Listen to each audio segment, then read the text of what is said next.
con su mascota, pueden estar encobijados, pueden estar comiendo, pueden estar haciendo lo que quieran. O sea, mientras tengan la capacidad de escuchar y captar las ideas, pues se puede todo, se vale. Ok, entonces les preguntaba qué eran estas estructuras que se observan en la fotografía, les ponía ahí les hacía la pregunta, ya que muy bien su compañera nos lo contestó al final. Sí, pues son efectivamente cuerpos mitocondriales. Son mitocondrias, ¿verdad? Ahora, lo que quería mostrarle aquí a ustedes es el retículo endoplásmico liso. A lo mejor hay algo que les llama mucho la atención, que también está salpicada la imagen, que son estas estructuras que se ven como grumos de color negro. Se los digo con el lenguaje de la microscopía electrónica. Miren estos que están acá grandotes. ¿Sí? Estos grumos que se ven de color negro, muy electrodensos, ¿sí? Muy electrodensos. Estos grumitos de color negro los vamos a ver más adelante, pero corresponden al depósito de glucógeno. Pero estos no le presten atención. A lo mejor ahorita que ya les dije qué es, pues obviamente todo el mundo los va a ver y a lo mejor algo que no ven, pues no lo identifican. Pero ya cuando se los pone, pues ya no se les va a olvidar. Pero bueno, el retículo liso es todo esto que está aquí. Vean cómo son tubitos y vesículas interconectados. Obviamente lo estamos viendo a bajo aumento, les digo, por un lado incluso de las mitocondrias que están aquí. Miren, todo esto es retículo liso, miren, acá hay más retículo liso, miren. Tubos y vesículas interconectados. Y algo muy importante, estos tubos y vesículas interconectados, miren, acá arriba también hay. Todo está repleto de citoplasma. Todos estos tubos y vesículas interconectados, pues obviamente no tienen ribosomas, que ese es el requisito. ¿Ok? Vamos a platicar ahora sí del retículo endoplásmico rugoso. Pues el retículo endoplásmico rugoso participa en los procesos de síntesis de proteínas, ¿verdad?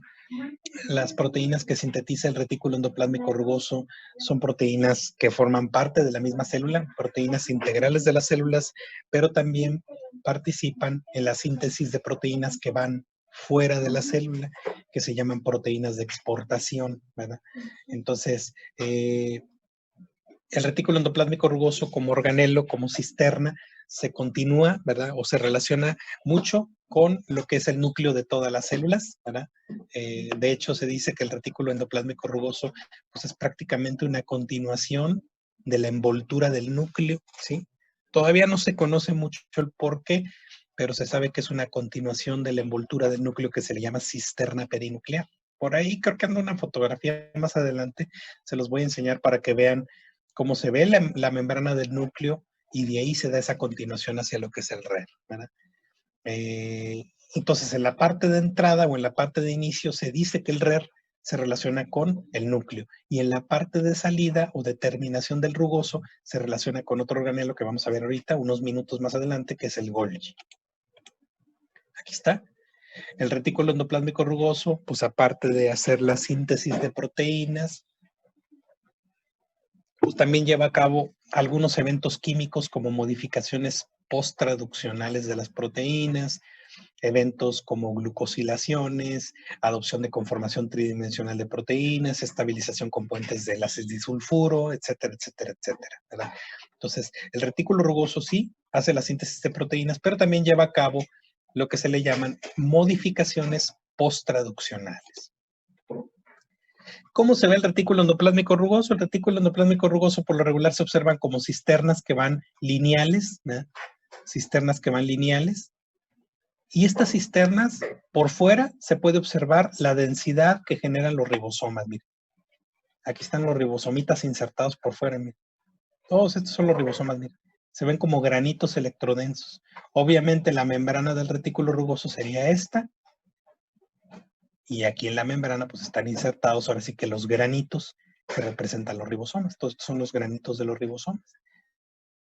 Dentro de la membrana pues sería la cisterna. Cuando yo me refiero a la cisterna me refiero al espacio, ¿verdad? Obviamente es un organelo membranoso, como les decía, membrana de un lado y membrana del otro, y por fuera se ven muchísimos ribosomas, ¿verdad? Acá también se puede ver. Y esta fotografía es una fotografía interesante porque hace referencia a muchísimos ribosomas. ¿sí? Aquí no se alcanza a notar muy bien las cisternas o las membranas del rugoso, estoy de acuerdo, pero yo lo que quiero que vean son los granitos de los múltiples ribosomas que se pueden ver en la fotografía, porque aquí se está dando un proceso de síntesis proteica muy abundante.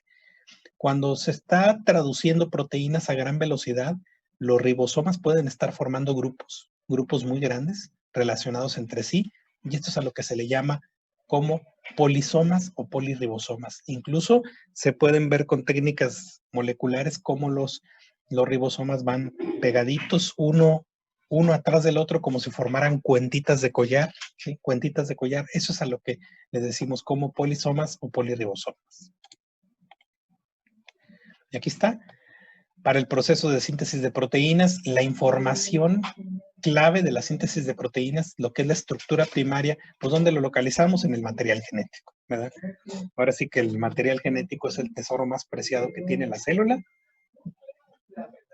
y pues prácticamente la información básica de la síntesis proteica está en el ADN, ¿verdad? Entonces nosotros necesitamos de un intermediario, ¿sí? Un intermediario que se encargue de poder expresar esa información que está guardada en los núcleos, y este intermediario se llama el ARN, ¿verdad?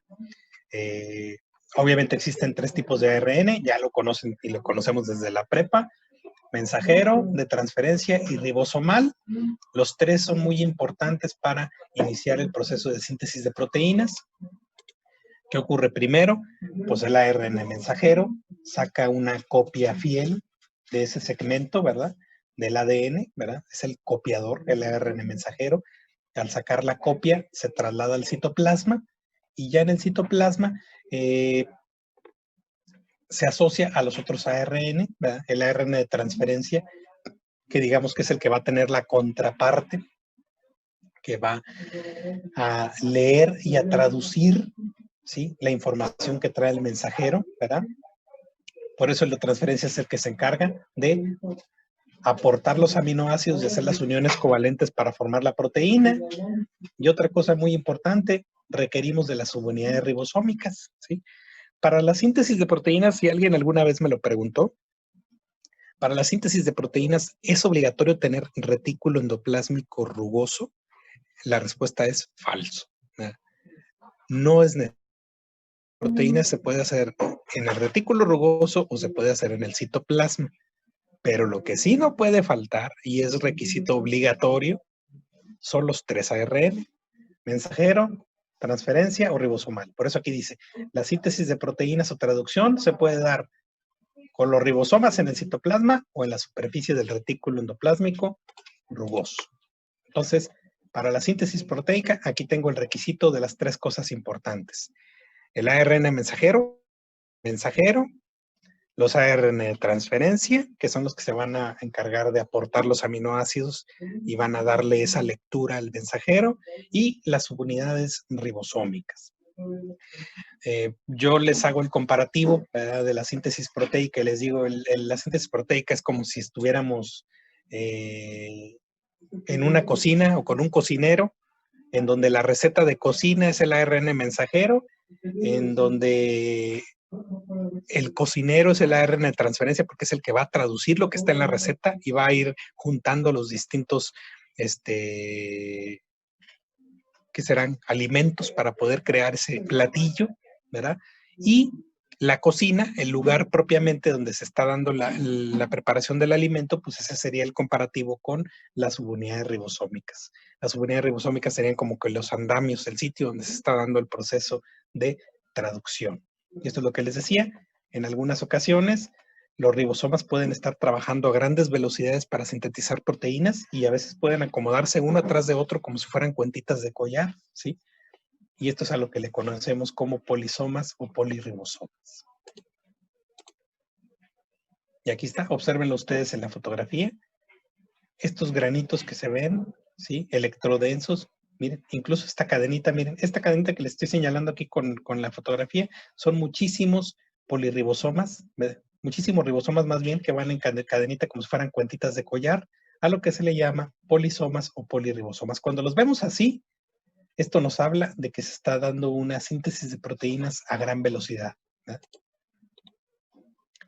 Aquí está lo que es el retículo endoplásmico rugoso en color morado. La membrana del retículo endoplásmico rugoso, aquí está resaltadita en color morado. Obviamente el espacio que está por dentro del retículo, que sería la cisterna. Esta es la cisterna. Y vean cómo están las dos subunidades ribosómicas. Miren, se pegan las dos subunidades ribosómicas y vean cómo se va dando la proteína, la síntesis de proteína dentro de la cisterna. Y ya cuando termina la síntesis proteica, ¿qué pasa con las subunidades? Se disocian. Se separa la subunidad mayor de la subunidad menor.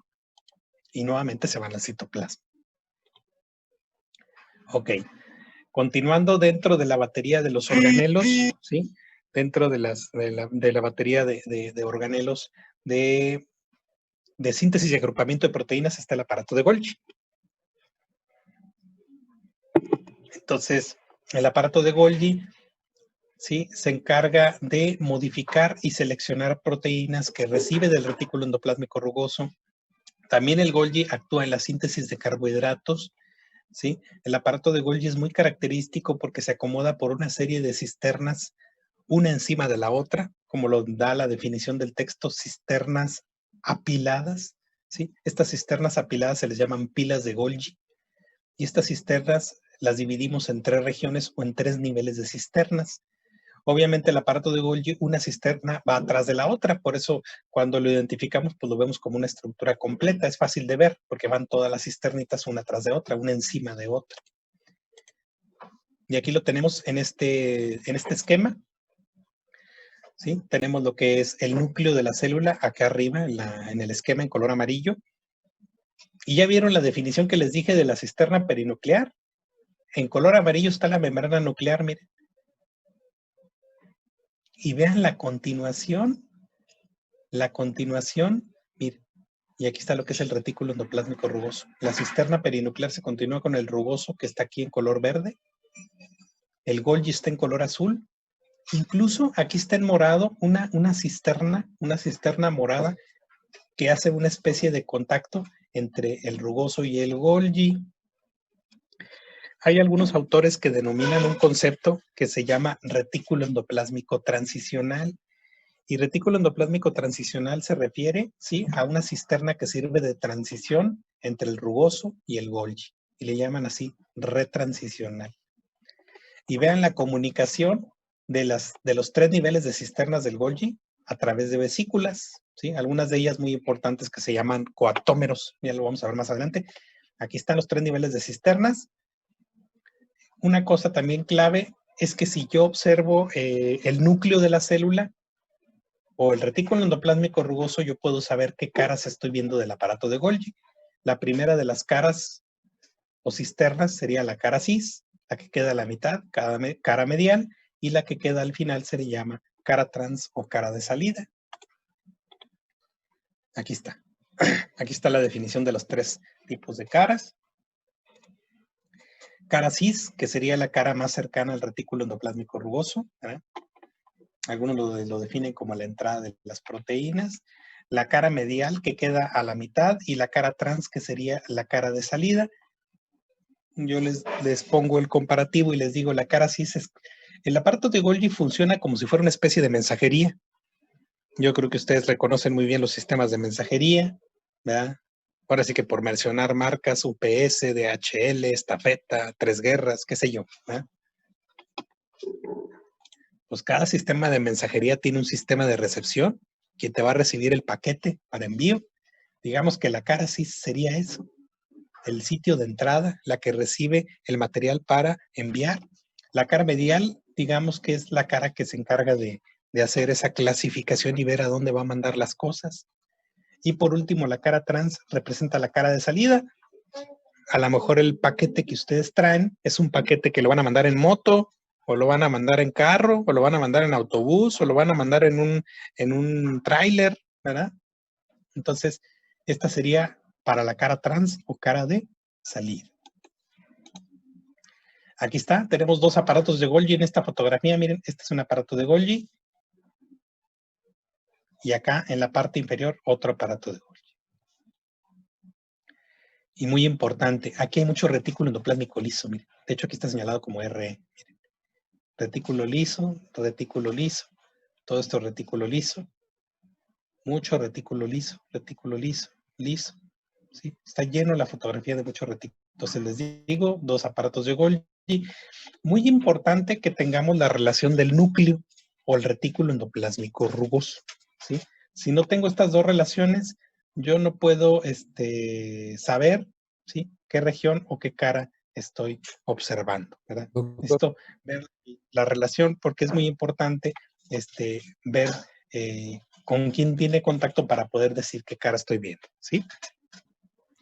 sí, doctor, una pregunta. Había mencionado que había una cisterna, ¿verdad?, que unía el retículo endoplasmático rugoso con el aparato de Golgi, que era dijo que era el Retículo endoplásmico transicional. transicional. Transicional. R transicional. Sí, retículo endoplásmico transicional. Sí. Eso lo describen algunos autores y creo que Gardner lo menciona, entonces por ahí sí lo observa para que no vayan a sacarse de onda. Sí, para algunos autores existe ese punto de transición entre el retículo endoplásmico rugoso y el aparato de Golgi, le llaman así, retransicional. A ver, ¿qué tipo de microscopía será esta? Vámonos con la tribuna. Vámonos con la tribuna. De barrido. Ay, ¿quién fue el que dio la respuesta? Yo mero, hola. Sí, es microscopía electrónica de barrido. ¿Y qué será esto? A ver. ¿Qué será esto? Miren, vean. ¿El núcleo? Fíjense que este es obviamente estamos viendo un organelo membranoso. Es una microscopía electrónica de barrido de un aparato de Golgi. Miren, vean cómo van las cisternas. Pero es una microscopía electrónica de barrido. Acá se ve de este lado. ¿Sí? Obviamente, ¿sí? Acuérdense que la microscopía electrónica de barrido nos da imágenes a gran aumento, pero imágenes en tercera dimensión. Esa es la característica de la microscopía electrónica de barrido, a diferencia de esta que es de transmisión. La de transmisión es en 2 dimensiones y este es barrido, tercera dimensión. Ok. Aquí está, entonces el aparato de Golgi recibe, clasifica, incluso les digo, hace modificaciones post-traduccionales del material que recibe, sobre todo sustancias del retículo endoplásmico rugoso, ¿verdad? Entonces, ya el aparato de Golgi como un sistema de mensajería avanzada, pues prácticamente tiene varios tipos de proteínas que se relacionan con la formación de vesículas transportadoras, vesículas del material que se envía a otros sitios, ¿verdad? Y un grupo de moléculas muy mencionadas en este sistema de transporte entre las caras del aparato de Golgi se les llaman coatómeros, ¿verdad?, que se abrevian como las famosas siglas COP. Por ejemplo, les voy a mencionar COP1, ¿sí? Los coatómeros 1, COP1, ¿sí?, son vesículas que median el transporte de la cara cis hacia el retículo rugoso, como si fuera una especie de retorno. Mientras que los coatómeros 2 o COP2 se cargan del transporte anterógrado, ¿sí?, que es el que va normalmente del RER a la cara cis. Aquí las siglas CGN se refiere a la cara cis del aparato de Golgi, nomás que así, como tal cual se copió del texto, pero CGN se refiere a cara cis, que es la cara de entrada. Entonces, coatómeros 1, transporte de cara cis a RER, como si fuera para atrás, de retorno. Coatómeros 2, movimiento de el RER hacia cara cis, ¿sí? Retículo endoplásmico rugoso a cara cis. Aquí está, miren, lo que son retículos, esto que es el aparato de Golgi, miren. Vean el acomodo que tienen las cisternas. Miren, de este lado, ¿qué es esto que está aquí? Esta es una mitocondria, miren. Ya empezamos a reconocer algunas estructuras, les digo, aparato de Golgi. Entonces, ya estando en la cara cis, las diferentes proteínas se desplazan a lo largo, pues, de las distintas cisternas de este aparato, ¿verdad? Uno de los eventos que ocurre de modificaciones post-traduccionales es un evento que se le llama glucosilación de proteínas, que lo vemos con mucha frecuencia en el aparato de Golgi. Y aquí está, miren. Vean las distintas reacciones químicas que ocurren en las caras del aparato de Golgi. Vean, por ejemplo, aquí el retículo endoplásmico rugoso que está en color verde. Aquí aparece nuevamente el que me preguntó ahorita su compañero, el retículo endoplásmico transicional. Miren. Es el punto de conexión entre el retículo rugoso y el aparato de Golgi. Miren. Vean ustedes, miren. La conexión que tienen el retículo rugoso, retículo transicional, ¿sí? Vean, cara cis, cara merial, cara trans, y vean las distintas reacciones químicas.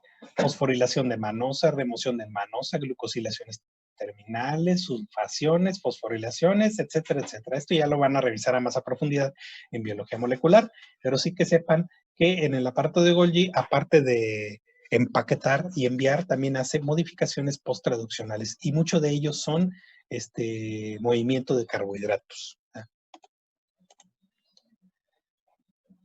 Aquí está. Entonces, ya que se tiene el material listo para el envío, ¿sí? Ya que se tiene el material listo para el envío, pues se describen cuatro principales mecanismos de secreción que tiene el aparato de Golgi.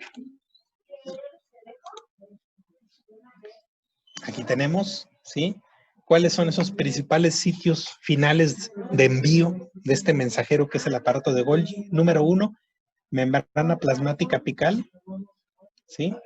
Este punto de envío de membrana plasmática apical pues se refiere a proteínas extracelulares, ¿verdad? Son enviadas a este sitio. Luego tenemos, número 2, membrana plasmática vasolateral, ¿sí?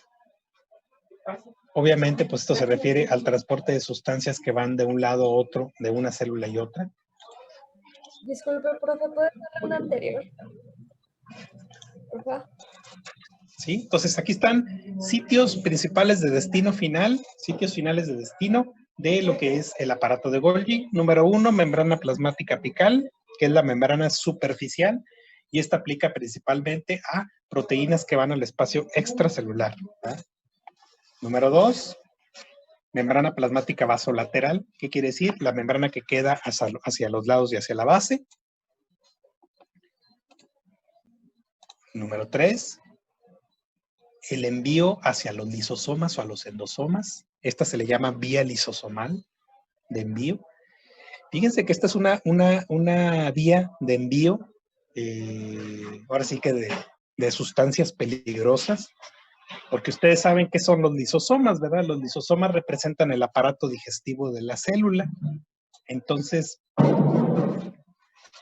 fíjense, el aparato de Golgi envía las enzimas lisosómicas a través de esta vía hacia los endosomas y lisosomas. Obviamente, estas sustancias portan una señal específica para que sean recibidos en estos organelos. Entonces, digamos que de las sustancias de transporte o de traslado, de las 4 vías del aparato de Golgi, ¿sí? Esta es la de las sustancias peligrosas, porque se transportan enzimas. Y número 4, el envío de sustancias al citoplasma apical. Fíjese que la vía del citoplasma apical del aparato de Golgi aplica a las células secretoras, y me refiero principalmente a las células que forman parte de las glándulas, que por lo regular tienden a almacenar las sustancias en el citoplasma apical antes de liberarlas al espacio extracelular, ¿verdad? Entonces, vía del citoplasma apical. Disculpe, profe, ¿puede darle 2 antes, por favor? Es que se me pasó tomarle foto.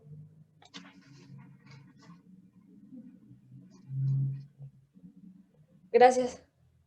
¿Sí? Entonces ahí están 4 vías: membrana plasmática apical, membrana plasmática vasolateral, la vía lisosómica y la vía del citoplasma apical, muy desarrollada en las glándulas, en las células secretoras. ¿Ok? Vamos a platicar entonces de la batería del aparato digestivo. Nos salimos tantito, me voy a salir tantito y ya nomás nos vamos a conectar unos minutitos en una última tanda, no nos vamos a quedar toda la tanda completa, nomás para ver unas definiciones de endocitosis, ¿sí? Pero sobre todo para que no nos vaya a cortar el tiempo. Y ya para avanzar un poquito más, vamos a platicar a continuación de lo que es el sistema digestivo de la célula, ¿Sale? Entonces, les envío el link.